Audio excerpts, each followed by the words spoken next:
नमस्कार, मैं हर्षवर्धन आप सबका स्वागत कर रहा हूं एस्कॉर्ट्स ऑनलाइन ट्रेनिंग चैनल में और ये है क्रॉप प्रोडक्शन टेक्नोलॉजी सीरीज। आज के एपिसोड में हम बात करेंगे इरिगेशन के ऊपर और हमारे साथ उपस्थित है आर माधवन। ये एक इंजीनियर हैं और पिछले 30 साल से वो खुद की खेती भी कर रहे हैं। तो आइए इरिगेशन के ऊपर हम इनसे जानकारी लेने की कोशिश करेंगे। नमस्कार माधवन सर। बहुत धन्यवाद। प्यारे किसान भाइयों, आज हम इरिगेशन पर बात करेंगे। केवल पौधों को पानी देना सिंचाई नहीं है, ये उससे बड़ा है। इसे आसान तरीके से समझाता हूँ। जब आप प्यासे होते हैं तो आप पानी पीते हैं। देखें, जब मैं प्यासा होता हूँ मैं एक पानी का गिलास लेकर पी लेता हूँ, इसलिए क्योंकि मैं प्यासा हूँ। आप मेरे मुंह में 5 हॉर्स पावर का पंप मेरे मुंह में डालकर नहीं कह सकते कि पीजिए, मैं मर जाऊँगा। और हम अपनी फसलों के लिए क्या करते हैं प्यारे किसान भाइयों? हम खेतों में पानी भर रहे हैं, जो ठीक नहीं है और यह सिंचाई करने का सही तरीका नहीं है। खेतों में पानी भरकर आप वास्तव में ऐसा कर रहे हैं। मैंने मिट्टी के बारे में बात की। उर्वरक क्षेत्र को ऑक्सीजन चाहिए। आप सब जानते हैं कि खेतों में पानी भरने से ऑक्सीजन कम हो जाती है, इससे छिद्र बंद हो जाते हैं। ये इनंडेशन है, हम इसे इनंडेशन कहते हैं। हम इसका एक उदाहरण लेते हैं। इस पर मैं आपको एक छोटा कार्टून दिखाऊंगा। कार्टून से आप ज्यादा अच्छे से समझेंगे, जो कि लेफ्ट में है। कार्टून जो है आप कार्टून पर देखिए। एक तरफ माँ अपने बच्चे को एक गिलास पानी देती है और दूसरी तरफ देखिए, एक माँ बच्चा लिए हुए है, उसको ऊपर से नीचे यानी टांगों से पकड़ा हुआ है। अब उसे पानी में डालकर बोल रही है कि इसे पियो। अब बच्चा क्या करेगा? हम यही कर रहे हैं। एक अच्छी माँ अपने बच्चे को गिलास में पानी देगी और कहेगी मेरे बच्चे पी ले। अब इस इरिगेशन को शुरू करते हैं। मतलब आप जान गए क्या कर रहे थे और क्या करना है। तो हम क्या कर रहे हैं? मार रहे हैं। हमें ये नहीं सिंचाई करनी है, मतलब ये विज्ञान है। किसानों, पौधों को पानी नहीं चाहिए, नमी जरूरी है, ना कि पानी भरना। आप किसी भी तरह की सिंचाई कह सकते हैं, चाहे वो ड्रिप इरिगेशन हो, साइफन सिंचाई हो, कैनल सिंचाई हो। तो आप कई तरह की सिंचाई का नाम ले सकते हैं। एक कॉमन चीज, पौधों को न्यूट्रिएंट्स ग्रहण करने के लिए नमी चाहिए। ये आयोनाइजेशन के द्वारा न्यूट्रिएंट्स को ग्रहण करते हैं। आयोनाइजेशन मतलब घुलनशील। आप एक चुटकी नमक लें और उसको दूध में डाल दें। क्या आप नमक को दूध में देख सकते हैं? आप केवल चख सकते हैं, आप दूध में नमक नहीं देख सकते। उस समय आपने वो नमक लिया और दूध में डाल दिया और वो अदृश्य हो गया, पर स्वाद के रूप में वो उपस्थित है। तो यह आयोनाइजेशन कहलाता है। आप जानते हैं कि ये घुल जाता है। अब आप सामग्री डालते हैं और ये मिट्टी में घुल जाता है और घुली हुई सामग्री को जड़ें सोख लेती हैं और जड़ें एक्टिव हो जाती हैं। ये सिंचाई से होता है, इसलिए इसको विज्ञान कहते हैं। जब पानी बाढ़ के रूप में आता है, सोखने वाली जड़ें सो जाती हैं, काम नहीं करती, क्योंकि वहाँ ऑक्सीजन नहीं है। ऑक्सीजन की कमी के कारण जड़ें अच्छे तरीके से प्रदर्शन नहीं कर पाती। अब आप क्या कर रहे हैं? हर एक तीसरे दिन, हर एक चौथे दिन कैलेंडर के हिसाब से सिंचाई कर रहे हैं, तो लगातार फसल सोती रहती है। फसल चक्र 100 दिन का होता है और आप फसल को 40 दिन के लिए सुला देते हैं, तो अच्छे प्रदर्शन की उम्मीद कैसे कर सकते हैं? मान लीजिए मेरी उम्र 60 साल की है और इन 60 सालों में यदि मैं 50 साल सोता हूं तो मेरा प्रदर्शन कहाँ है? नींद चाहिए, पर उम्र भर नींद नहीं चाहिए। और फसल से जबरदस्ती बाढ़ द्वारा, पंप द्वारा ज़्यादा पानी देना, ये सुलाता है। जरा मुझे ड्रिप के बारे में बताएं। ड्रिप सिंचाई का एक तरीका है, मिट्टी पर निर्भर करता है, बहुत महत्वपूर्ण है। अगर ये कले है तो इसकी पकड़ ज़्यादा है, अगर ये रेत है तो इसकी पकड़ कम होगी। तो ड्रिप मिट्टी को बिना समझे रैंडमाइज्ड नहीं हो सकती। इसीलिए कहते हैं कि मिट्टी, पानी, जमीन की तैयारी, ये सब मिलकर पंचकर्मा को जोड़ते हैं।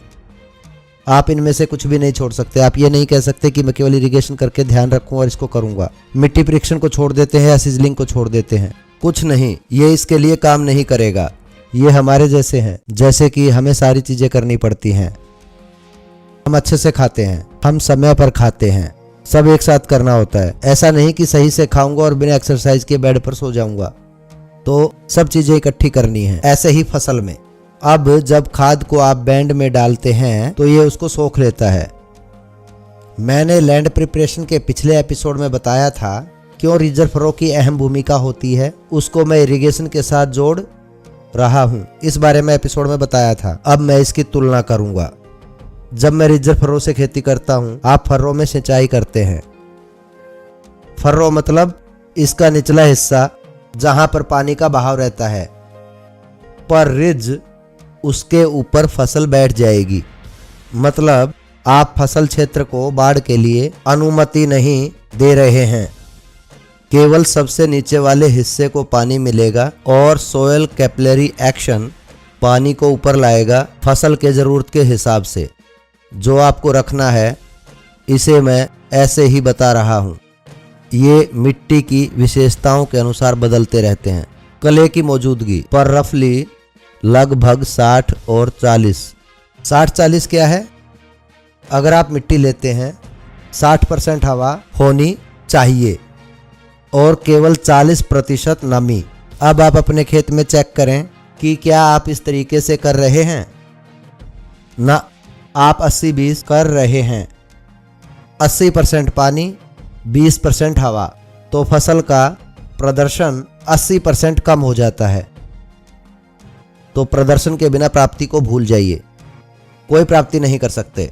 और समय बीत रहा है 100 दिन। अगर मेरी कपास की फसल 100 दिन की है और गेहूं की 100 दिन की और मेरी गोभी 100 दिन की, 100 दिन बहुत बहुत कुशल होने वाले हैं। सभी 100 दिन मनुष्य की तरह फसल के सभी चक्र हैं। बचपन, किशोरावस्था, प्रजनन, बुढ़ापा हमारी तरह।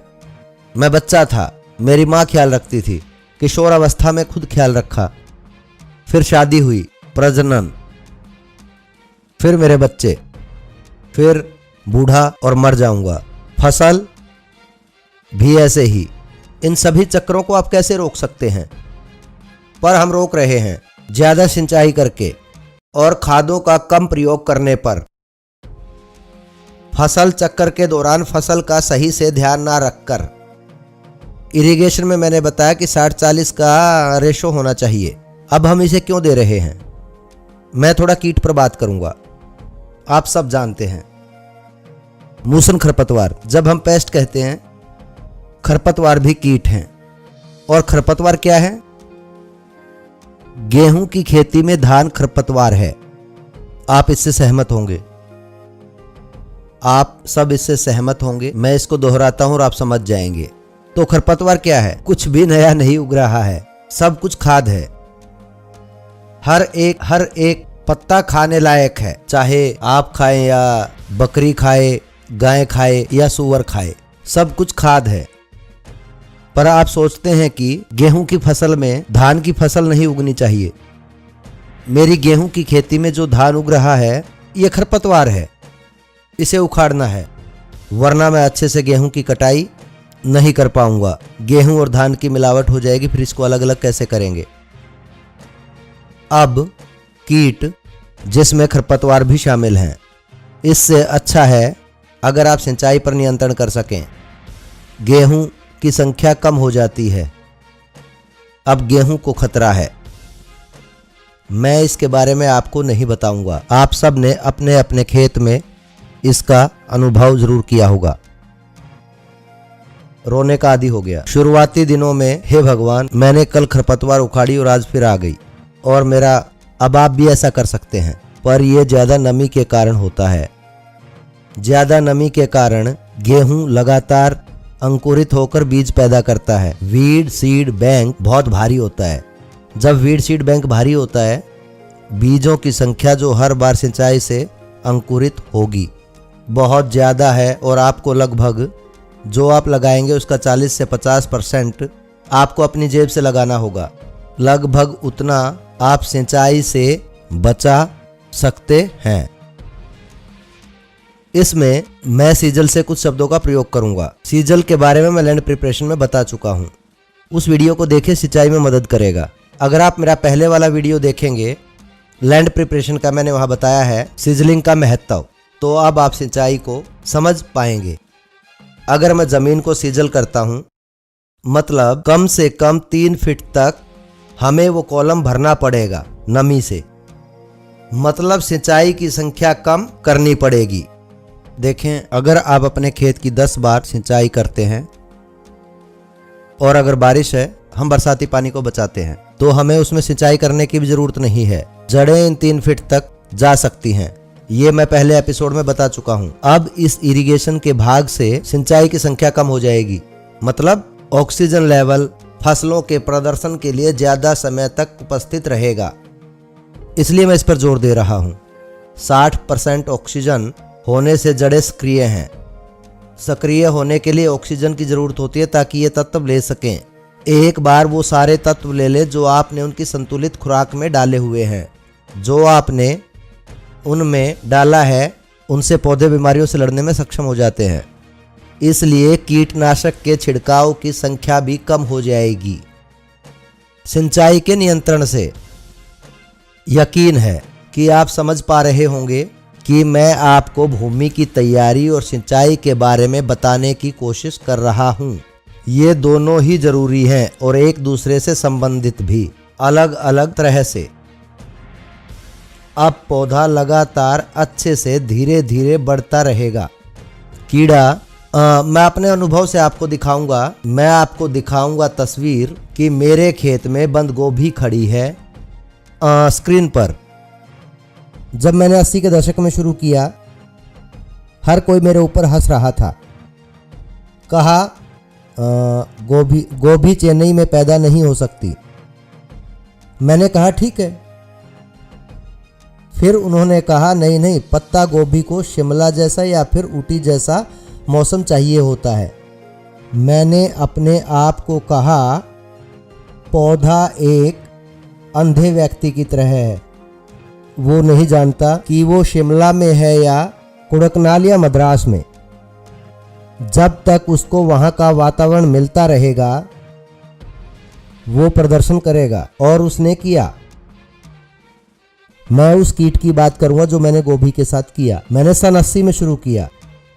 मैं छिड़काव करता था 110 दिन की फसल में 22 दिन, क्योंकि मैं सिंचाई की विज्ञान को नहीं जानता था। आज की तारीख में जो आप देख रहे हैं ये गोभी की फसल मेरे खेत की है, पिछले साल की। मैं केवल 3 स्प्रे करता था और मेरी फसल सामने है। आसान, उचित सिंचाई बचाती है केवल मेरा पैसा ही नहीं। हाँ, मैं पैसा जरूर चाहता हूं, पर इससे ज़्यादा अनावश्यक दवाइयाँ फसल पर नहीं डालनी चाहिए। हमारी तरह अगर हम स्वस्थ खाते हैं, हम लड़ते हैं, हम लड़ने की क्षमता बनाते हैं, इसको इम्यूनिटी कहते हैं। फिर कीट और बीमारियों का हमला होता है, जैसे कोरोना एक कीट है। सब कोरोना की बात करते हैं, कोरोना एक कीट है। अगर हमारी सेहत ठीक है तो हम उसको रोक सकते हैं। इम्यूनिटी कैसे बढ़ा सकते हैं? खाना, पौष्टिक खाना सेहत बनाता है। अब यहाँ खाना और सिंचाई, क्योंकि सिंचाई के द्वारा ही फसल इन तत्वों को लेती है, इसे समझें। हमारे पास मुंह और पौधे के पास भी, पर पौधे का मुंह काफी नीचे है। आप इसे पानी से भर देते हो, कैसे खाएंगे? वो बहुत सारे कीट को आकर्षित करेंगे और बीमारियों को भी। उनके खराब प्रदर्शन के कारण, ज्यादा सिंचाई की वजह से उनकी इम्यूनिटी कम हो जाती है। प्रदर्शन कम होने के कारण बीमारियों का खतरा ज्यादा हो गया है।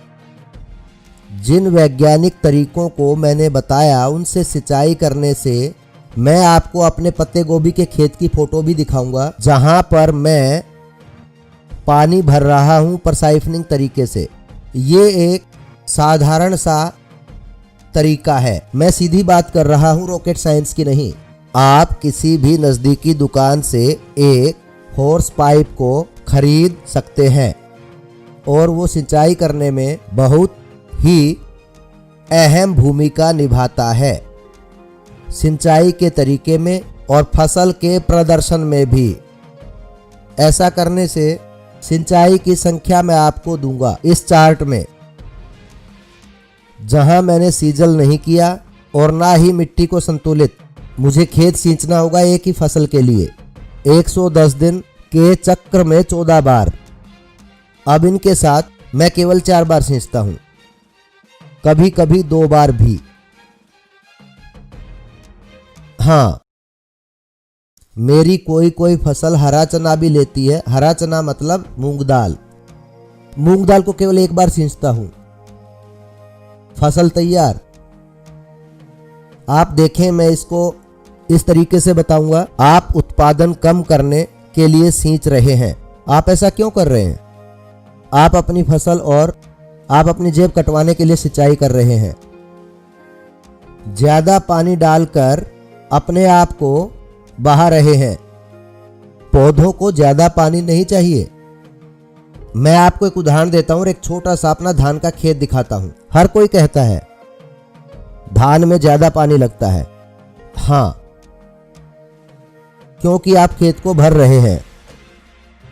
ज्यादातर पंजाब के किसानों ने लुधियाना के बाहर या दूसरे क्षेत्र में देखा होगा, धान के खेत भरे होते हैं। मानता हूं कि धान को दूसरी फसलों की अपेक्षा ज्यादा पानी चाहिए, ये नहीं कि उसे पूरे तरीके से भर दिया जाए। वेजिटेटिव टू रिप्रोडक्शन के दौरान इसको थोड़ा ज्यादा नमी चाहिए। पेनिकल, हम उसे पेनिकल स्टेज कहते हैं। जब वो फूलते हैं और ज्यादा अनाज पैदा करते हैं, उस समय उसको ज्यादा पानी चाहिए होता है, बाकी समय में नहीं। अगर आपने सारे वो काम कर लिए जो हमने पिछले एपिसोड्स में बताए, लगता है आप समझ गए होंगे सिंचाई के विज्ञान के बारे में। जैसे हम पिछले 15-20 मिनट से बात कर रहे हैं इसके बारे में। ये आपके खेत की सिंचाई करने में मदद करेगा, ना कि भरने में, और आपके उत्पादन स्तर को बढ़ाने में। और वो आपकी मदद करेगा कीट और बीमारियों को दूर रखने में, और आपकी फसल के अच्छे प्रदर्शन और गुणवत्ता में, फसल की गुणवत्ता के लिए ये सेल्फ लाइफ भी जरूरी है। अगर हम कुछ फलों की बात करें, जैसे अमरूद बहुत मीठा होता है, उस पर कैसे काम करें? जब मैं अमरूद काटकर लोगों को देता था, मैं उसको देखता था, वो प्लेट नहीं छोड़ते थे। प्लेट क्या है? मीठी, पैलेटेबिलिटी। ये क्या है? फूड प्रोसेस कंपनियां इसे करती हैं। वो स्वाद बदलकर लोगों को जोड़ते रहते हैं और देखते हैं कि इनमें से ग्राहक को कौन सा अच्छा लग रहा है। अब हम भी कुछ खाने के लिए उगा रहे हैं। किसान के नाते हमारा काम भी यही है। देखिए, जैसे कि एक ग्राहक एक अमरूद खाता है, अच्छा लगता है तो दूसरा खाता है, तीसरा देखता है और फिर एक और। ऐसे ही हम पैसे कमाते हैं। यही किसान की कमाई है। सिंचाई यहाँ काम करती है। अगर आप सिंचाई ज्यादा करेंगे तो स्वाद कम हो जाएगा। खेती के क्षेत्र में चीनी ब्रिक्स में मापी जाती है, चाहे वो अमरूद हो, लीची हो, सेब, कोई भी पदार्थ, उसको ब्रिक्स में मापते हैं और वो कंट्रोल होता है सिंचाई से। मतलब क्या? आप बता रहे हैं quality, quantity, paste and disease, पानी बचाना और अपने उत्पादन को बढ़ाना। कुछ 30 टन 2-3 किसान, मेरे दोस्त रांची से, वो टमाटर उगा रहे थे। उन्हें मैंने बताया कि इस तरीके का इस्तेमाल करें, सिंचाई ना करें। कुछ समय के लिए तो बिल्कुल भी नहीं, वो रुक गए। लेकिन उनमें से कुछ ने सिंचाई की, उन्हें लगा कि ये गलत तरीका है। जिसने ज़्यादा सिंचाई की थी उसे केवल 9 टन मिले, और जिस किसान ने सही तरीके से किया, जैसा कि उसको मैंने बताया था, उसको 18 टन मिले। देखिए, उसको सिंचाई की वजह से 10 टन कम मिला। ऐसा क्यों करते हो? उसके बाद वो परेशान हुआ। आपने एक बार कर दिया तो कर दिया, कोई बात नहीं। अब आप इस चर्चा से और एपिसोड से समझ गए होंगे। अब मुझे लगता है आप पानी को अच्छे तरीके से मेरे बताए अनुसार इस्तेमाल करोगे। हर 1 लीटर पानी के लिए, देखिए पानी बहुत ज़रूरी है। हम बहुत भाग्यशाली हैं क्योंकि हमें अच्छी बारिश मिलती है। आप कैलिफोर्निया को देख लीजिए, एक बहुत ही सूखा क्षेत्र है, सूखा पड़ने वाला इलाका। उसे भी 80 टन टमाटर मिल जाते हैं, हमें मिलते हैं 45 टन। शायद पूना में थोड़े ज़्यादा मिलते होंगे, वहाँ के खेत मैंने देखे हैं, पर वो भी ज़्यादा कम हैं। अगर किसी को 80 मिलते हैं तो वो भी कम हैं। इजराइल को 120 मिलता है, ये और बात है। मैंने इजराइल के कुछ खेत देखे हैं, वो भी नियंत्रित सिंचाई करते हैं। मैं ये सब क्यों बता रहा हूँ? क्योंकि सिंचाई क्षेत्र को अच्छा करने में अहम भूमिका निभाती है। और हम ज़्यादा पानी डालकर क्या क्या गलतियाँ कर रहे हैं, हमें कुछ प्राप्ति नहीं हुई, हमने पानी को वेस्ट किया। जो भी हमने सीखा है और जो भी हमने इस एपिसोड से ग्रहण किया कि हर लीटर पानी हमारी उत्पादकता को बढ़ाता है। हमने इस 1 लीटर पानी का उपयोग किया अपनी फसल के प्रदर्शन के लिए, चाहे ये अनाज हो, फाइबर या फल, कुछ भी, ये बेहतर होगा। चाहे आप कपास उगा रहे हो, चाहे गेहूं या फिर टमाटर या बैंगन या कुछ भी, हमें भविष्य में सावधानी से काम लेना होगा क्योंकि वहाँ पोर्टेबल वाटर नहीं मिलेगा। ये भी एक बहुत बड़ा खतरा है। और भारत पोर्टेबल क्षेत्र के रेड मार्क पर है। और मेरे किसान भाइयों, आपकी जानकारी के लिए हम इससे बहुत डरे हुए हैं, तो हमें बड़ी सावधानी से प्रयोग करना पड़ेगा अपनी उत्पादकता को बढ़ाने के लिए। केवल पानी को बर्बाद करना और कोई भी चीज़ का उत्पादन ना करना, ये प्राकृतिक स्रोत के लिए बहुत बड़ा खतरा है। धन्यवाद। बहुत धन्यवाद सर, आपने आज इरिगेशन टॉपिक के ऊपर बहुत अच्छी जानकारी दी है। स्पेशली जो पानी का दुरुपयोग हो रहा है और जहां पानी कम है वहां कम पानी में कैसे खेती की जाए। मैं आशा करता हूं सारे किसान भाई इस एपिसोड को जरूर देखेंगे और इसका पूरा फायदा उठाएंगे। किसान साथियों, मैं आपसे एक विनती करता हूं, आपसे कोई भी सवाल है या कोई सुझाव है, इस वीडियो के नीचे कमेंट बॉक्स के अंदर जरूर मेंशन कीजिए। हम इन सब सवालों के उत्तर के अतिरिक्त एक वीडियो बनाएंगे और आने वाले शुक्रवार को हम उसको पोस्ट करेंगे। बहुत बहुत धन्यवाद।